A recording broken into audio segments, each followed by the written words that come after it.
Lucas, capítulo 2, do versículo 1 ao versículo 7. Entramos no último mês deste ano, mês de dezembro, e eu quero aqui trazer uma reflexão para uma data tão especial que nós precisamos nos preparar para ela, que é o Natal. Eu não sei se você tem uma concepção e você entende que certamente, muito pouco provavelmente, Jesus tenha nascido no dia 25 de dezembro, conforme é costume celebrarmos, mas isso pouco importa. O que importa é que precisamos usar dessa celebração em que a humanidade volta-se os seus olhos para corrigir a vida deles e para que eles entendam que dia 25 de dezembro nós não celebramos um velhinho barrigudo que traz seus presentes numa chaminé para aqueles que fizeram coisas boas durante o ano. Nós celebramos sim o Filho de Deus encarnado, Jesus Cristo, nosso Senhor e Salvador, amém? Há uma ideia tradicionalmente da igreja cristã de celebrar esses dias, chamada Advento. Advento vem de uma palavra em latim que quer dizer a chegada, chegará, preparar-se para a chegada desse grande dia, o dia do Natal, o dia da celebração da encarnação, do Deus vivo. Na verdade, esse momento serve para recordar a dimensão histórica da salvação, do Salvador, e refletir sobre esse acontecimento. E eu quero aqui lembrar desse texto que acabamos de ler, Lucas capítulo 2, do versículo 1 ao 7, mostra esse grande acontecimento. Mas você percebe que Lucas estava mostrando o que estava acontecendo na história. Nesse tempo, Israel ali era toda dominada por Roma e o imperador romano chamado César Augusto. E quando você conhece um pouco da história, você entende que o evangelista Lucas quis mostrar que Jesus não era um conto de fábulas. A história de Lucas não começa com "era uma vez".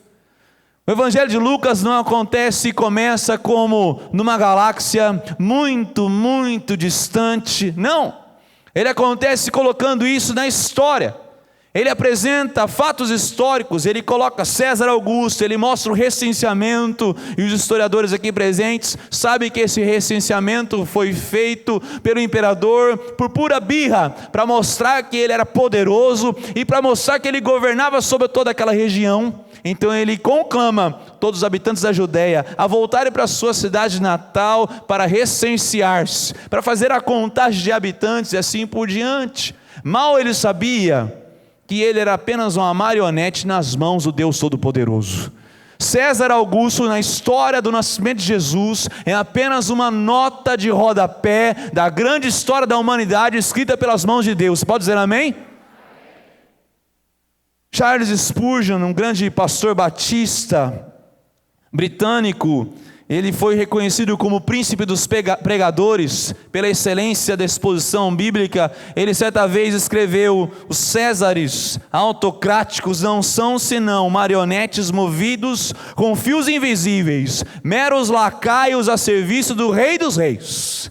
César Augusto pensava que ele estava fazendo história, mas ele era apenas uma nota de rodapé, porque o verdadeiro Filho de Deus, Jesus Cristo, haveria de nascer numa cidade, numa pequena cidade, profetizada no Velho Testamento, a pequena Belém Efrata, e ali, nesse recenseamento, a palavra do Senhor vem a se cumprir. Então José toma sua esposa Maria, que estava grávida do Espírito Santo de Deus, doente, santo, o Filho de Deus em seu ventre, e fazem uma viagem para Belém.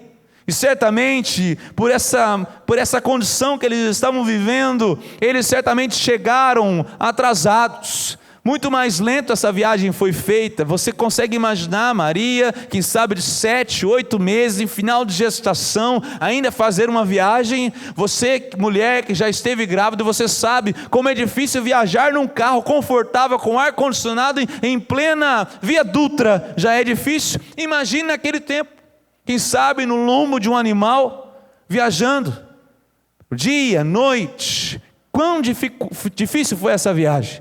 E quando eles chegam em Belém, eles chegam e não há lugar para eles na hospedaria. Naquele tempo, nos tempos antigos, hospedar as pessoas era um privilégio, era festa. Mas hospedar uma multidão de pessoas numa pequena cidade se tornou um grande problema para os habitantes de Belém. Não eram alguns viajantes, mas eram todas as pessoas que porventura nasceram na pequena Belém e saíram de Belém para as grandes cidades. Imagine você que nasceu numa pequena cidade do interior e hoje todos temos que voltar para essa cidade. Imagine o caos que aconteceria, mesmo hoje com todos os hotéis que temos nas cidades, não comportaria o número de habitantes. Foi o que aconteceu em Belém. Quando eles chegaram, ela teve que ir para uma estrebaria, enfaixar o seu filho e deitá-lo numa manjedoura, como diz o versículo 7 do capítulo 2 de Lucas, porque não havia lugar para eles na hospedaria. Hoje eu quero falar sobre o seguinte tema: não há lugar para Cristo. Não há lugar para Cristo. Nós estamos aí nos dias que antecedem festas, celebrações tão importantes. Eu tive privilégio de morar fora do país, e nessa nação onde eu morei ali, eles celebram o Natal de uma intensidade muito maior do que nós brasileiros. Quem sabe você já teve até o privilégio de fazer uma pequena decoração na sua casa. Quem sabe você tem filhos pequenos e fez uma pequena decoração para mostrar esse espírito natalino, festivo, de final de ano. Mas nós esquecemos o real motivo disso tudo, que é Jesus Cristo. Quem sabe Jesus Cristo ainda não encontrou lugar no nosso próprio lar. Quem sabe Jesus Cristo não encontrou lugar em nosso coração. Diz aqui, porque não havia lugar para eles na hospedaria, José e Maria fizeram uso de uma estrebaria para acondicionar seu filho. Naquele tempo havia uma hospedaria, alguns quartos disponíveis, e ao lado um lugar muito simples chamado estrebaria, onde se colocavam os animais, os viajantes, e cada viajante cuidava do seu animal. Ali eles alimentavam os seus animais, um coxo chamado manjedoura, colocavam os alimentos para que os seus animais fossem alimentados. E quando José e Maria chegaram em Belém, não havia lugar na hospedaria, o que lhes sobrou foi repartir o local com os animais, os outros viajantes e do seu próprio. Então eles foram para um lugar tão simples, chamado estrebaria. E Maria, naquela noite, sentiu as dores do parto. E o Filho de Deus, o grande Rei exaltado Jesus Cristo, cercado de glória por toda a eternidade, o dono de todas as coisas, ele nasce e não tem nem mesmo um berço digno para recostar a sua cabeça. Desde o seu nascimento, Jesus ali mostra que ele foi rejeitado.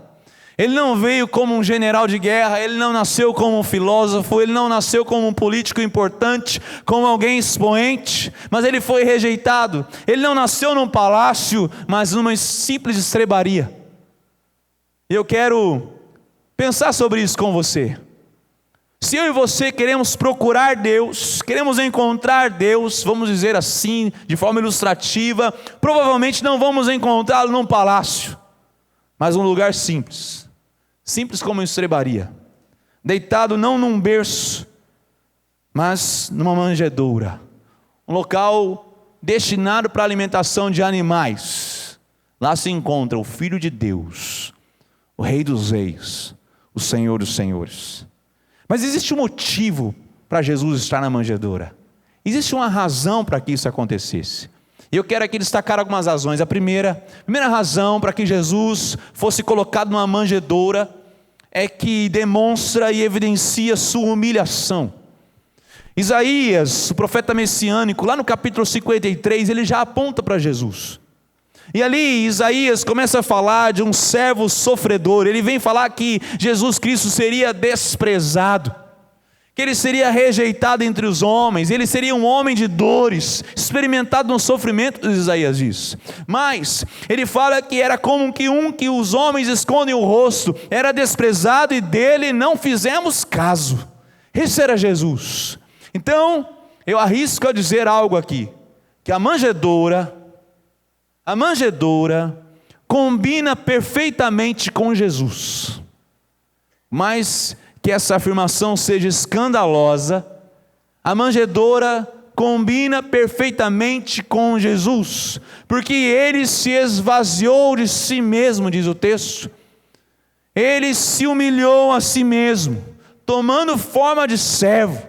Ele tomou esse lugar convidativo, de humilhação, chamado manjedoura. E não só a manjedoura, mas ele escolheu a manjedoura como berço e escolheu a cruz como trono. Quando nós vemos a história do Senhor Jesus Cristo, Ele escolhe elementos que evidenciam sua humilhação. Ele escolheu esses lugares, em nosso lugar.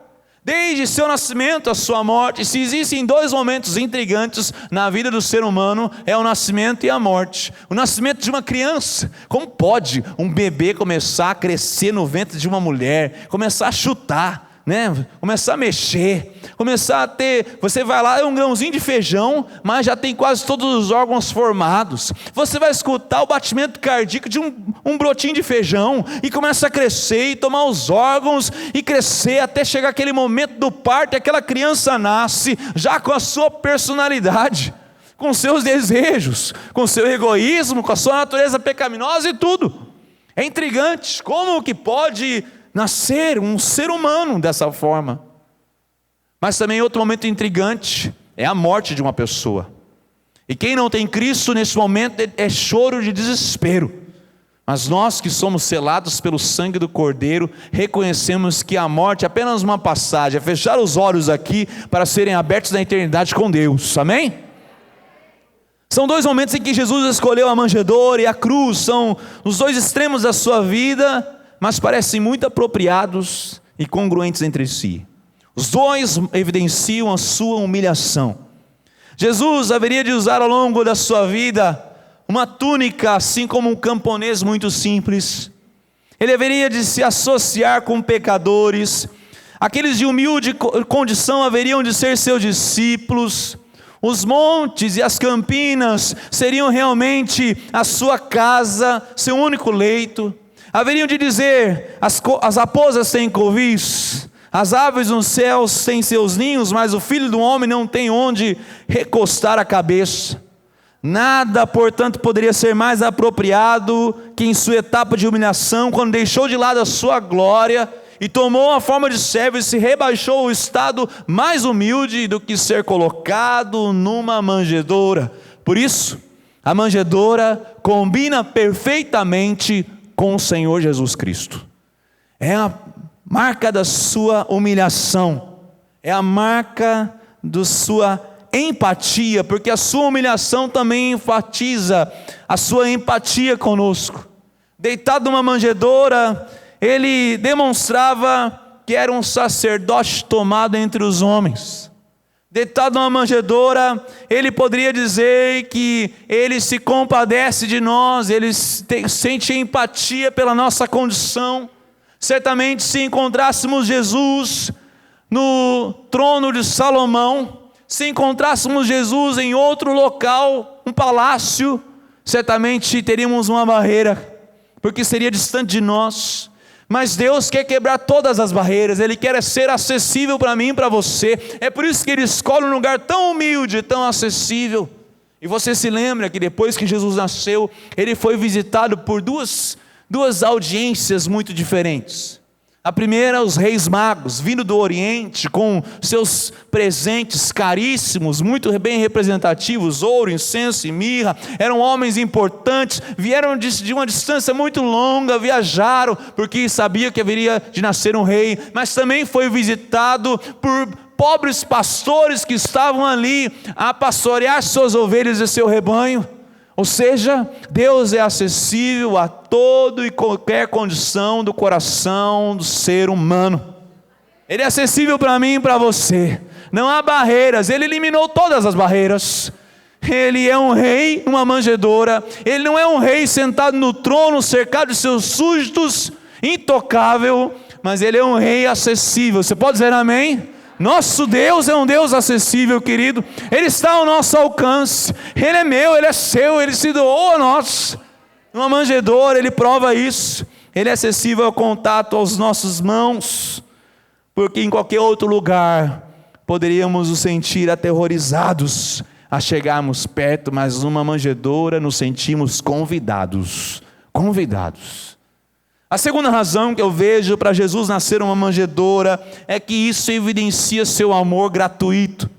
Numa hospedaria, eles teriam que pagar pelas suas diárias, mas uma estrebaria era de graça. Os animais dos viajantes ficavam ali, cada um deles eram alimentados pelos seus próprios donos. Então José e Maria vão para um lugar que é de graça, demonstrando certamente que o amor de Deus, evidenciado naquela pequena criança, naquele bebê, é um amor gratuito. Ele é um amor de graça. O amor de Jesus é um amor que não dá para ser comprado, mesmo porque nós não teríamos o valor suficiente para comprá-lo. Portanto, Deus, sabendo disso, doou seu Filho por amor a nós. Ele deu. Esse é o amor de graça. Então, se você deseja vir a Cristo, pode vir tal como é. Se aproxime dele. Se derrame diante dele. Porque esse amor é gratuito. Veio de graça. Jesus é gratuito para mim e para você. A manjedoura representa isso. E a terceira razão que eu vejo para que Jesus nascesse de uma manjedoura é que também evidencia seu poder transformador. Como eu já disse, citei Charles Spurgeon citando e fazendo um comentário sobre esse texto. Ele diz que a manjedoura é um local onde os animais se alimentavam.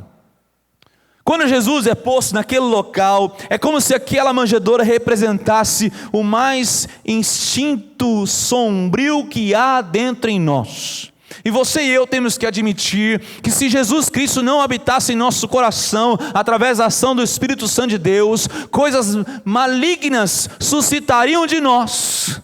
Não haveria bondade, não haveria satisfação, muito menos alegria, não haveria um olhar de amor para o próximo, ou convidativo para o próximo, mas só maldade, maldade, maldade. O mal não é um pecado em qual tropeçamos, o mal é um pecado no qual nos encontramos nele, mergulhados nele. E quando Jesus Cristo é colocado naquela manjedoura, Ele está mostrando o poder transformador do coração do ser humano que só Ele pode trazer. Ele elimina os instintos mais selvagens e animais do nosso coração, mais demoníacos que podem habitar o coração do ser humano. Ele pode transformar. Nenhuma criatura, preste atenção, pode ser tão degradada que Cristo não possa levantá-la, que não possa regenerá-la. Ou seja, ao olhar para a manjedoura, eu vejo um Cristo que pode me transformar, um Jesus que pode mudar a minha vida, que pode mudar o meu passado, o meu presente, e me dar um futuro muito melhor. A história de Cristo numa manjedoura evidencia a sua humilhação, o seu amor que é gratuito, mas também o seu poder transformador do coração do ser humano. Então eu pergunto para você, há lugar para Cristo? Há lugar para Cristo na sua casa? Há lugar para Cristo na sua vida? Há lugar para Cristo no seu dia a dia? Há lugar para Cristo nesses dias de dezembro que se seguem? Não há lugar para Cristo nos palácios. Como poderiam os reis da terra receberem o Senhor Jesus Cristo? Como poderia o príncipe da paz, se os príncipes dessa terra se deleitam na guerra? Como podem receber Jesus, se eles querem em guerra? Não há lugar para Cristo nos palácios. Ele é o filho de um carpinteiro, ele é companheiro de pescadores, ele anda com pecadores. Não há lugar para Cristo entre os reis. Não há lugar para Cristo entre os reis. Os reis magos que eu citei aqui, sendo guiados por uma estrela e por uma profecia, crendo que o rei dos judeus haveria de nascer naquela região, eles procuram encontrar Jesus no palácio e entram no palácio do rei Herodes. Você conhece essa história, e ali eles começam a contar, e o rei Herodes fica com a pulga atrás da orelha. Como que um rei pode nascer se eu sou o rei aqui e nenhum filho meu está nascendo? Ele fica intrigado, ele fica furioso, porque aqueles reis magos erraram a rota. Estavam procurando Jesus entre os reis, estavam procurando Jesus nos palácios, mas não há lugar para Jesus nos palácios, não há lugar para Jesus entre os reis. Então aqueles reis magos tiveram sua rota corrigida, assim como o nosso GPS, e aquela estrela, aquele corpo celestial apareceu e os guiou diretamente para a humilde estrebaria, e encontraram Jesus deitado, envolto em faixas, numa humilde manjedoura. Não há lugar para Jesus nos palácios, não há lugar para Jesus Cristo também nos centros de ensino. Há muito pouco lugar para Cristo nos colégios e nas universidades. Nós vemos isso entre os jovens. Há muito pouco lugar para Ele, para Jesus, no centro de aprendizado. Na verdade, as universidades forjam artífices que forjam os cravos de objeções a Cristo. Não há lugar para Cristo nos centros de ensino. Não há lugar para Cristo na bolsa de valores. Não há lugar para Cristo no mercado.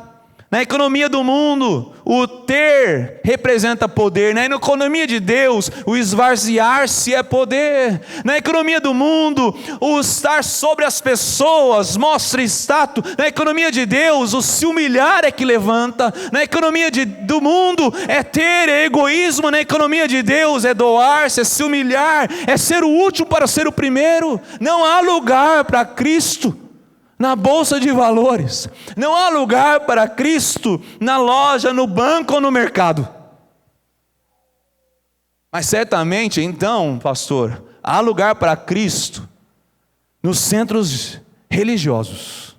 Há lugar para Cristo nas sinagogas, nas igrejas. Não há lugar para Cristo no templo ou na sinagoga. Na verdade, você vê a história de Jesus, e foi desses lugares em que Jesus suscitou seus principais inimigos, chamados religiosos, fariseus e escribas, porque não há lugar para Jesus nesses locais. Na verdade, foram os religiosos que suscitaram o grande grito: solte Barrabás e crucifique Jesus. Foram eles que incitaram a multidão sem entender, porque Pilatos chamou Barrabás e disse: certamente vão soltar Jesus, que eu não vejo dolo, não vejo pecado, não vejo culpa, e vão pedir para continuar com Barrabás preso. Mas de uma forma inusitada, espantosa, eles pediram para soltar Barrabás e crucificar o inocente Jesus. Eu e você temos que nos ver na figura de Barrabás. Nós, os culpados, os realmente culpados, fomos soltos de uma forma milagrosa, sem compreender, sem entender, porque Jesus Cristo tomou o meu e o seu lugar, e você tem que dizer um amém bem forte para isso. Aleluia, glória a Deus, glória a Deus.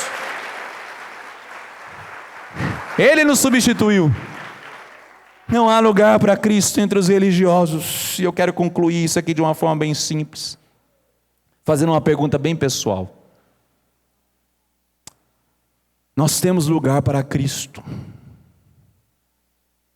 Há lugar para Cristo em nossa vida. Você pode dizer: eu tenho lugar para Ele, mas eu não sou digno que Ele venha. Eu não estou dizendo que você merece que Ele habite em seu coração, porque não vem por merecimento. Você pode dizer: eu tenho um espaço aqui vazio que o mundo não pode preencher, mas é tão vil, tão imundo. Mas você já parou para pensar que a manjedoura também era imunda? E Ele se deitou nessa manjedoura. Não há coração tão imundo do qual Jesus Cristo não pode vir e fazer uma faxina, meu irmão. Esse é Jesus, esse é Jesus. Às vezes você pode pensar: olha, eu tenho sido um grande pecador, sinto como meu coração fosse uma morada de animais e demônios. Pastor, você não sabe o que eu fiz na minha vida, na minha história. É vergonhoso até de eu pensar. A estrebaria, a manjedoura não era digna para Jesus Cristo.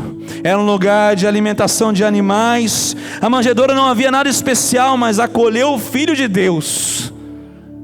Quando Jesus Cristo entra em nosso coração, até o mais vil homem se torna especial. E onde abundou o pecado, superabundou a graça. É assim que funciona, é Jesus que transforma. É Jesus. Você tem lugar para Jesus. Há lugar para Cristo. Há lugar para Cristo. Eu concluo dizendo que se você diz sim, há lugar para Cristo. Há lugar para Cristo na minha vida, há lugar para Cristo nesses dias que antecedem o Natal, há lugar para Cristo da minha família. Jesus, há lugar para ti. Então prepare-se, porque o texto disse: não havia lugar para eles na hospedaria. Não era só para Jesus, mas José e Maria, quando se associaram a Jesus, não houve lugar para eles também. Ou seja, quem acolhe Jesus pede o lugar de conforto nesse mundo, e nós também seremos rejeitados, nós seremos desprezados. É assim que funciona. É assim que funciona.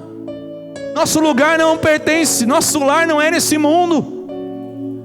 Nós também não vamos ter lugar para descansar.